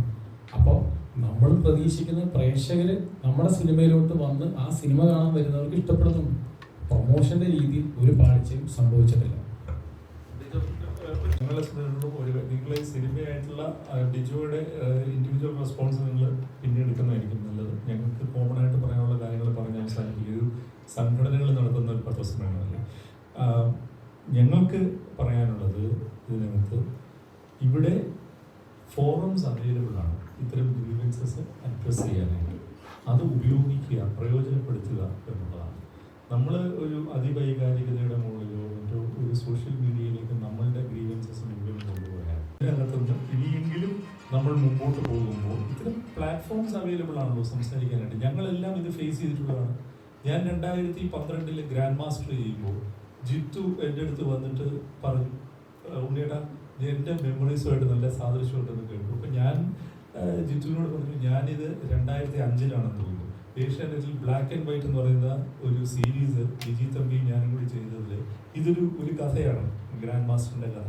അപ്പം അന്ന് മുതലുള്ളതിന് ഞാൻ അതിൻ്റെ അന്വേഷണ ഉദ്യോഗസ്ഥൻ്റെ ക്യാരക്ടർ മാറ്റിയപ്പോൾ അത് ജിത്തുവിൻ്റെ മെമ്മറീസുമായിട്ട് ഭയങ്കര സാദൃശ്യം വന്നു. അപ്പോൾ ഞങ്ങൾ തമ്മിലത് സംസാരിച്ച് കഴിഞ്ഞിട്ട് ഞങ്ങൾ 2 പേരും തീരുമാനിച്ചു 2 പേരുടെയും സിനിമ ചെയ്യും. ആ 2 സിനിമയും നന്നായി. അപ്പോൾ ഇത്തരം ഒന്നുകിൽ നമ്മൾ വ്യക്തിപരമായിട്ട് ഇത്തരത്തിലുള്ള തുറന്ന പറച്ചിലുകൾ അത്യാവശ്യമാണ്, അല്ലെങ്കിൽ ഞങ്ങളെപ്പോലുള്ളവരുണ്ട് പ്ലാറ്റ്ഫോംസ് യൂസ് ചെയ്യാം, സംസാരിച്ചു കഴിഞ്ഞാൽ ഈ പ്രശ്നമൊക്കെ വളരെ. ഇപ്പം ഞങ്ങൾ ഇത് സംസാരിക്കുമ്പോൾ അദ്ദേഹം ഞങ്ങളുടെ അംഗമല്ലാത്തതുകൊണ്ട് ഇവിടെ ഇല്ല, ഞങ്ങൾ നിഷാദ് കോയെ ഡിസോൺ ചെയ്യുന്നതൊന്നും ഇതിനകത്തൊരു അർത്ഥവുമില്ല. തീർച്ചയായിട്ടും അദ്ദേഹവും അഫക്റ്റഡ് പാർട്ടിയാണ്. അദ്ദേഹത്തിൻ്റെ ഒരു തിരക്കഥ നടക്കാതെ പോകുന്നതിൻ്റെ വിഷമം അദ്ദേഹത്തിനുണ്ട്. അപ്പോൾ ആ കാര്യങ്ങളെല്ലാം കണക്കിലെടുക്കുമ്പോൾ നമുക്ക് വേണ്ടത് ഇതിനകത്തെ ഒരു ക്രമപ്പെടലാണ് വേണ്ടത്. ഇതിന് ഒരു പ്രൊസീജിയർ ഉണ്ട്. അതിലേക്ക് നമ്മൾ കടന്നു കഴിഞ്ഞാൽ ഇത്തരത്തിലുള്ള പ്രശ്നങ്ങളിലേക്ക് പോകാതെ നമുക്ക് ഈ കാര്യങ്ങൾ പരിഹരിക്കാൻ പറ്റും. അത് ആരാണ് ഏറ്റവും കൂടുതൽ സഹായിക്കേണ്ടത് നിങ്ങളെപ്പോലുള്ളവർ കൂടിയാണ്. കാരണം നമ്മൾ ആ കാര്യങ്ങൾ റേസ് ചെയ്യുമ്പോൾ അതിനെ ആ അർത്ഥത്തിൽ തന്നെ അഡ്രസ്സ് ചെയ്യുകയും സഹായിക്കുകയും വേണം. അപ്പം ഇത് എന്ന് പറയുന്നത് ഇപ്പം നമ്മൾ പറയുന്നത് നിങ്ങൾ ദയവ് ചെയ്ത് മനസ്സിലാക്കേണ്ട ഒരു കാര്യം, ഇത് എഴുത്തുകാർക്കിടയിൽ സംഭവിക്കുന്ന എന്തോ ഒരു, ഞാൻ നേരത്തെ താങ്കൾ ചോദിച്ച പോലെ ഒരു വിചിത്രമായ ആകസ്മികത എന്ന് നമുക്ക് വേണമെങ്കിൽ പറയാം. അവിടെ ഞങ്ങൾ ഇതിനകത്ത് ഷാരിസിനെയും നിഷാദ് കോയെയും പോലെ തന്നെ ഞങ്ങൾ ഒരുപക്ഷെ അതിനേക്കാൾ കുറച്ചും കൂടി ഞങ്ങളുടെ എമ്പതിയും സോളിഡാരിറ്റിയും രാജീവ് എന്ന ചെറുപ്പക്കാരനൊപ്പമാണ്. അയാൾ ഇതുവരെ ഒരു സിനിമയും ചെയ്തിട്ടില്ല. അതോടുകൂടി അയാൾ വർഷങ്ങളായിട്ട് ഒരു എഴുത്തിൽ നിന്ന് അയാൾ മടുപ്പ് തോന്നിയിട്ട് സിനിമ നടക്കാതെ വന്നിട്ട് അയാളിപ്പോൾ വേറൊരു തൊഴിൽ മേഖല കണ്ടെത്തിയിരിക്കുകയാണ്. അപ്പോൾ ഞങ്ങൾ തമ്മിൽ സംസാരിച്ചപ്പോൾ ഞങ്ങൾ എന്തായാലും അയാളോട് ഇനിയും എഴുതാൻ ആവശ്യപ്പെടുന്നുണ്ട്. അയാളുടെ ഒരു സിനിമ സാധ്യമാക്കാനുള്ള സാധ്യതകൾ ഞങ്ങൾ ആലോചിക്കും. ഇത്രയാണ് ഞങ്ങൾക്ക് പറയാനുള്ളത്. ഇൻഡിവിജ്വൽ ആയിട്ടുള്ള കാര്യങ്ങൾ ആദ്യം PDF അയച്ച സമയത്ത് ഡിജോ അത് ഓപ്പൺ ചെയ്ത് നോക്കിയില്ല എന്ന് പറഞ്ഞല്ലോ. അതിനൊരു ഡിജിറ്റൽ തെളിവായിട്ട് പറയപ്പെടുന്നത്. എന്തുകൊണ്ടായിരിക്കും സ്വാഭാവികമായിട്ട് ഒരു PDF ഓപ്പൺ ആക്കാതിരുന്നത്? ചിലപ്പോൾ അദ്ദേഹം ഷൂട്ടിങ്ങിന്റെ ഒരാഴ്ച മുമ്പ് തിരക്കിലായിരുന്നു. അദ്ദേഹത്തിന് അത് വലിയ സ്ട്രൈക്കിംഗ് ആയിട്ട് തോന്നിയില്ല. അദ്ദേഹത്തിന്റെ ആ പടം കഴിഞ്ഞിട്ടല്ലേ മറ്റൊരു പടത്തിന്റെ PDF-ഉം കാര്യങ്ങളും ചർച്ച ചെയ്യേണ്ട കാര്യമുള്ളൂ. ഇതിനകത്ത് അതിനേക്കാൾ വലിയ ഒരു ഡിജിറ്റൽ തെളിവ് എന്ന് പറയുന്നത് ഷാരിസിന്റെ തന്നെയാണ്. ഇതിനകത്ത് എന്തുകൊണ്ടാണ് ഡിജോയിലേക്ക് ഇത് പോകുന്നത്? ഇതിന്റെ ഇന്റലക്ച്വൽ പ്രോപ്പർട്ടി ആരുടെയാണ്? ഷാരിസിന്റെയാണ്. അതിന്റെ ഡേറ്റ് ആണ് കൃത്യമായിട്ട് ഞങ്ങൾ പറഞ്ഞത്. അതിന് വേറൊരു സംവിധായകനായിരുന്നു. ആ സംവിധായകൻ ഇതിന്റെ ടൈറ്റിൽ കാർഡിൽ അയാൾക്ക് ക്രെഡിറ്റ് കൊടുത്തിട്ടുണ്ട്. അത് വേറൊരു പ്രൊഡ്യൂസറാണ് ചെയ്യാനിരുന്നത്. ഇതിനെല്ലാം ആ ഡ്രാഫ്റ്റിന്റെ കയ്യിൽ ഇപ്പോഴും ഉണ്ട്. എന്താണ്, ആൽക്കമിസ്റ്റ് എന്നല്ലേ പേര്? അതെ, അങ്ങനെയാണ് അദ്ദേഹം അത് ആദ്യം ടൈറ്റിൽ ചെയ്തത്. ആൽപ്പറമ്പിൽ ഗോപി PSC കെമിസ്ട്രി എന്ന് പറഞ്ഞിട്ടായിരുന്നു അതിന്റെ ടൈറ്റിൽ. അപ്പോൾ അതുവരെ അദ്ദേഹത്തിന്റെ കയ്യിലുണ്ട്. അതുകൊണ്ട് ഇതിനകത്ത് ഉണ്ടായിരിക്കുന്നത് തീർച്ചയായിട്ടും തെറ്റിദ്ധാരണകൾ എന്ന് തന്നെ പറയാം. അത് സംഭവിച്ചത് ഇതിനേക്കാൾ നന്നായി ഇത് കൈകാര്യം ചെയ്യപ്പെടുമായിരുന്നു ഇത്തരത്തിലുള്ള ഫോറംസ് അവർ യൂസ് ചെയ്തിരുന്നത് എന്ന് മാത്രം പറയുന്നു. നന്ദി, നമസ്കാരം. പറഞ്ഞിരുന്നു ഈ ഫേസ്ബുക്ക് പോസ്റ്റ് ഇടുന്നതിന് മുമ്പ് നിഷാദ് കോയ നിങ്ങളായിട്ട് ബന്ധപ്പെട്ടിട്ടില്ലായിരുന്നു. ഇപ്പോൾ ഈ തുറന്നിട്ടില്ലെങ്കിൽ പോലും ഒരു PDF നിഷാദ് കോയ അങ്ങോട്ട് അയച്ചിട്ടുണ്ട്. അതുപോലെ നിഷാദ് കോയ ഞങ്ങളോട് സംസാരിക്കുമ്പോൾ വ്യക്തമാക്കിയതാണ് ഈ പോസ്റ്റ് ഇടുന്നതിന് മുൻപ് വക്കീലുമായി ലിസ്റ്റിനോട് സംസാരിച്ചിട്ടുണ്ട്. ഇതിൽ നിഷാദ് കോയ വ്യക്തമാക്കിയതാണ് നേരത്തെ കമ്മ്യൂണിക്കേറ്റ് ചെയ്തിട്ടുണ്ട്. ഇല്ല, വക്കീൽ എന്താ സംസാരിച്ചു? ഞാനൊരു കാര്യം ചോദിക്കട്ടെ. നിഷാദ് കോയ ഇദ്ദേഹത്തോട് സംസാരിക്കുകയാണെങ്കിൽ അത് നേർക്ക് നേരുള്ള സംസാരം. ഒരു വക്കീൽ എന്ന് പറഞ്ഞാൽ ഈസ് ആക്ടിങ് ലീഗലി അല്ലേ? വക്കീലല്ലേ വിളിക്കുന്നത്. വക്കീൽ വിളിച്ചപ്പോൾ ലിസ്റ്റ് എന്ത് പറഞ്ഞു? എന്റെ സിനിമ നാളെ റിലീസ് ചെയ്യാൻ പോവാണ്, നിങ്ങളിപ്പോ ഒരു വക്കീൽ വിളിച്ചാൽ ഞാൻ എന്ത് പറയാനാണ്? ഇപ്പോഴും അദ്ദേഹത്തിന് ആ ഓപ്ഷൻ ഓപ്പൺ ആണല്ലോ അല്ലേ? ഏത് കമ്മ്യൂണിക്കേഷൻ? അല്ല, ഞാൻ ചോദിക്കട്ടെ, എപ്പോ നടന്നു? അപ്പൊ അങ്ങനെ നടന്നിട്ട് എന്താ കാര്യമുള്ളത്? പടം ഇറങ്ങല്ലേ? എപ്പോഴായിരുന്നു നടക്കേണ്ടിയിരുന്നത്? അതാണ് ചോദ്യം. എപ്പോഴായിരുന്നു നടക്കേണ്ടിയിരുന്നത്? നിഷാദ് വിളിച്ചിട്ടില്ല ലിസ്റ്റിനെ. അതുകൊണ്ട് താങ്കൾ ഉദ്ദേശിക്കുന്ന പോയിന്റ് എന്താണ്? അതെ,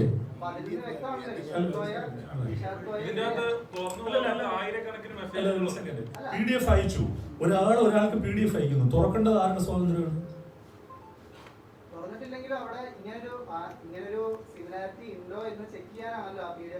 അപ്പൊ എന്ത് ചെയ്യണം എന്ന് ഞാൻ പറഞ്ഞില്ലല്ലോ. അതിനകത്ത് ഞാൻ ചോദിക്കുന്നത്, അതിനകത്ത് നിങ്ങളൊരു അക്യൂസേറ്ററി നിലപാട് എന്തിനാണ് എടുക്കുന്നത്? അദ്ദേഹം ഒരു PDF അയക്കുന്നു. ഇദ്ദേഹം ഷൂട്ടിങ്ങിന്റെ ഒരു ആഴ്ച ഷൂട്ടിംഗ് ഉള്ളൂ. അദ്ദേഹം അത് തുറന്നില്ല. എന്തിനാണ് അദ്ദേഹം PDF അയക്കുന്നത്? തുടങ്ങാൻ പോകുന്ന ഒരു സിനിമ അതുകൊണ്ട് നിർത്തി വയ്ക്കുമായിരിക്കും. അതുകൊണ്ട് നിർത്തി വെക്കുന്നു. താങ്കൾ പറയൂ, ഞാനൊരു PDF അയക്കുകയാണ്. ഒരു സിനിമ, ഒരു നിർമ്മാതാവ് അതിനകം തന്നെ കോടിക്കണക്കിന് രൂപ മുടക്കി ഒരു ലൊക്കേഷനും എല്ലാം ഫിക്സ് ചെയ്ത് പൂർണ്ണ ബോധ്യമുണ്ട് ഒറിജിനൽ സ്റ്റോറിയാണതെന്നുള്ളത്. ആരുടെ? ഷാരിസിന്റെ. നിങ്ങൾ പിന്നെയും ഡിജോയിലേക്കാണ് പോകുന്നത്. ഇതിന് എഴുത്തുകാരുടെ റൈറ്റിനെയല്ലേ നിങ്ങൾ ഹനിക്കുന്നത്? ആരുടെയാണ് പ്രോപ്പർട്ടി? ഈ സ്റ്റോറിയുടെ ഇന്റലക്ച്വൽ പ്രോപ്പർട്ടി ആർക്കാ ഉള്ളത്? ഡിജോയ്ക്കാണുള്ളത്. ലിസ്റ്റിൻ പൈസ കൊടുത്ത് സ്വന്തമാക്കുന്നത് ആരുടെ കയ്യിൽ നിന്നാണ്? ഷാരിസിന്റെ കയ്യിൽ നിന്നാണ്. അത് ഡിജോയ്ക്ക് ഒരു PDF അയച്ചു എന്ന് പറഞ്ഞുകൊണ്ട് എന്താ സംഭവിക്കാൻ പോകുന്നത്?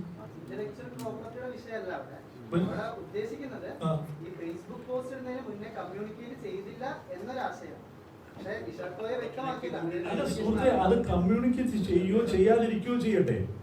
ഞാൻ ചോദിക്കുന്നത്, കമ്മ്യൂണിക്കേറ്റ് ചെയ്തു എന്ന് നിങ്ങൾ പറയുന്ന ഒരു വക്കീലാണ് കമ്മ്യൂണിക്കേറ്റ് ചെയ്തിരിക്കുന്നത്. എന്റെ അടുത്ത് ഒരു വക്കീൽ വിളിച്ച് ഒരു കാര്യം പറഞ്ഞാൽ ഞാൻ രണ്ട് കാര്യമേ പറയുള്ളൂ. എൻ്റെ ഒരു സുഹൃത്തോ അല്ലെങ്കിൽ സഹപ്രവർത്തകനാണെങ്കിൽ അദ്ദേഹം എന്നോട് വിളിക്കുക, അല്ലെങ്കിൽ നമ്മളെ സംഘടനകളുണ്ട്. ഒരു വക്കീൽ വിളിക്കുമ്പോൾ നമ്മൾ എന്ത് പറയും? ഒരു റിലീസിന് തലേ ദിവസം നിൽക്കുന്ന ആള് എന്ത് പറയും? നിങ്ങൾ നിയമപരമായിട്ട് മുമ്പോട്ട് പോകും. അതിനുള്ള ലിസ്റ്റ് എടുക്കുന്ന നിലപാട്. അതിനെന്താ ലിസ്റ്റിൽ എങ്ങനെയാണ് പാർട്ടിയാകുന്നത്? ഡിജോ എങ്ങനെയാണ് ഇതിനകത്ത് പാർട്ടിയാവുന്നത്? ഞാൻ ചോദിക്കുന്നത് എസെൻഷ്യൽ ആയിട്ടുള്ള കാര്യം താങ്കളാണോ ഇന്റർവ്യൂ ചെയ്തത്? താങ്കൾ എന്തുകൊണ്ട് ചോദിച്ചില്ല? ആരാണ് ഇത് എഴുതിയത്? ഡിജോ ആണ് എഴുതിയത്. താങ്കൾക്ക് എന്തുകൊണ്ട് അത് ചോദിക്കാൻ കഴിഞ്ഞില്ല? ഈ തിരക്കഥ ആരാണ് എഴുതിയത്, ആരുടെയാണ് ആശയം, കഥ, തിരക്കഥ, സംഭാഷണം ആരുടെ സിഗ്നേച്ചറാണ്? അത്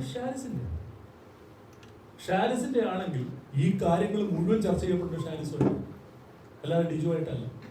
ഡിജു അങ്ങനെ ഒരു PDF എടുത്തിട്ട് അത് തുറക്കുകയാണെങ്കിൽ എന്ത് സംഭവിച്ചത് നിങ്ങൾ പറയും? അത് തുറന്നിരുന്നെങ്കിൽ എന്ത് സംഭവിച്ചത്? തുറന്നിരുന്നെങ്കിൽ പറഞ്ഞാൽ ഇത് മുഴുവനും അവിടെയാണെന്ന് പറഞ്ഞത് അല്ലേ? നിങ്ങൾക്ക് തുറക്കാതിരിക്കാൻ പറ്റിയതാണ് അതിനകത്ത് ഏറ്റവും വലിയ അതെ. നിങ്ങൾ ഭാഗ്യമെന്നോ ദൈവാനുഗ്രഹമെന്നോ വിളിക്കും, അത് ഓരോരുത്തരുടെ വിശ്വാസം അനുസരിച്ച് വിളിക്കും. ഇവിടെ ഈ എഴുത്തുകാരുടെ സംഘടനയായിരിക്കുന്നത്. എന്തുകൊണ്ടാണ് എഴുത്തുകാരുടെ സംഘടന വന്നത്? അത് അവരുടെ പ്രശ്നമായതുകൊണ്ടാണ്. ഇവിടെ സംഭവിക്കുന്നത് അറിയോ? ഇവിടെ പോലും എഴുത്തുകാരന് ക്രെഡിറ്റ് കൊടുക്കുന്നില്ല. ഇവിടെ പോലും എഴുത്തുകാരന് ക്രെഡിറ്റ് കൊടുക്കുക, ഇവിടെ പോലും സംവിധായകൻ എടുത്തോണ്ട് പോവാ. മനസ്സിലായോ? എഴുത്തുകാർക്ക് ക്രെഡിറ്റ് കൊടുക്കില്ല. അത് താങ്കളെ പോലെ വളരെ ഇന്റലിജന്റ് ആയിട്ട് ഒരു ഇന്റർവ്യൂ ചെയ്യുന്ന ആൾക്ക് പോലും അത് തോന്നില്ല. ആ വ്യവസ്ഥയ്ക്ക് എതിരെ കൂടിയാണ് കേട്ടോ ഞങ്ങൾ ഫൈറ്റ് ചെയ്യുന്നത്. അതുകൂടിയാണ് ഇപ്പൊ പറഞ്ഞത്. എന്തുകൊണ്ട് കാരണം ഇങ്ങനെ ഒരു ഇത്രത്തോളം താങ്കൾ പറഞ്ഞു സോഷ്യൽ മീഡിയ എത്ര ആക്റ്റീവാണ്, ഞങ്ങളൊക്കെ ഈസി ആയിട്ട് കമ്മ്യൂണിക്കേറ്റ് ചെയ്യാൻ പറ്റും, ഇങ്ങനെ ഒരു സിനിമ നടക്കുന്നുണ്ടെന്ന് അദ്ദേഹം പറഞ്ഞു, പോസ്റ്റ് ചെയ്തിട്ടുണ്ട്, ഇൻസ്റ്റാഗ്രാം ആക്റ്റീവ് എന്ന് പറഞ്ഞു. അപ്പം എന്തുകൊണ്ട് ഇത്രയും മീഡിയ ഉള്ളപ്പോഴും അല്ലെങ്കിൽ നിങ്ങളെ പോലുള്ള അസോസിയേഷൻ ഉള്ളപ്പോഴും എന്തുകൊണ്ട് കമ്മ്യൂണിക്കേറ്റ് ചെയ്തില്ല? സിനിമയുടെ തലേ ദിവസം ഇങ്ങനെ ഒരു പോസ്റ്റ് ഇട്ടു എന്ന് പറയാൻ അതിന് മറുപടി അല്ല, അത് അദ്ദേഹത്തിനോട് ചോദിക്കുകയും അദ്ദേഹം ചില കാര്യങ്ങൾ പറയുകയും ചെയ്തു. അത് ഞങ്ങൾക്ക് സ്വീകാര്യമാണോ അല്ലയോ എന്നുള്ളത് നിങ്ങളോട് പറയില്ല. അതിനാണ് ഇപ്പൊ അവർ അടുത്ത മീറ്റിംഗ് വിളിച്ചിരിക്കുന്നത്. ഞങ്ങളെ സംബന്ധിച്ചിടത്തോളം ഞങ്ങൾ ഒറ്റ കാര്യം അവിടെ അദ്ദേഹത്തിന്റെ ലീഗലായിട്ട് മൂവ് ചെയ്യാനുള്ള റൈറ്റ് അദ്ദേഹത്തിനുണ്ടെന്നും അദ്ദേഹത്തിന് താല്പര്യമുണ്ടെങ്കിൽ അത് ചെയ്യാമെന്നും അദ്ദേഹത്തോട് ഞങ്ങൾ പറഞ്ഞിട്ടുണ്ട്. ഞങ്ങൾക്ക് അതിനകത്ത് ഒരു പ്രശ്നമില്ല. അദ്ദേഹം ലീഗലായിട്ട് ചോദിച്ചത് ബഹുമാനപ്പെട്ട കോടതി ഇങ്ങനെ കണ്ടെത്തുകയാണെങ്കിൽ കണ്ടെത്തട്ടെ. പക്ഷെ ഞങ്ങളെ സംബന്ധിച്ചിടത്തോളം ഇവിടെ ഞങ്ങളുടെ പ്രൈമറി ഗ്രീവൻസ് ഡിജോയുടെ അല്ല, അത് ഷാരിസിന്റെയാണ്. അത് വ്യക്തമാക്കാനാണ് ഞങ്ങൾ ഇവിടെ വന്നിരിക്കുന്നത്. രണ്ടാമത് ഞാൻ നേരത്തെ പറഞ്ഞതുപോലെ ഒരു സൈബർ അറ്റാക്ക് ഉണ്ടാകുമ്പോൾ പോലും എഴുത്തുകാരൻ അങ്ങനെ ഡ്യൂ കിട്ടുന്നില്ല. അപ്പോൾ നിങ്ങളെ അപ്രീസിയേഷൻ വരുമ്പോഴും അറ്റാക്ക് വരുമ്പോഴും ഒരുപോലെ എഴുത്തുകാരൻ അവഗണിക്കപ്പെടുന്നു എന്നുള്ളതാണ് സത്യത്തിൽ.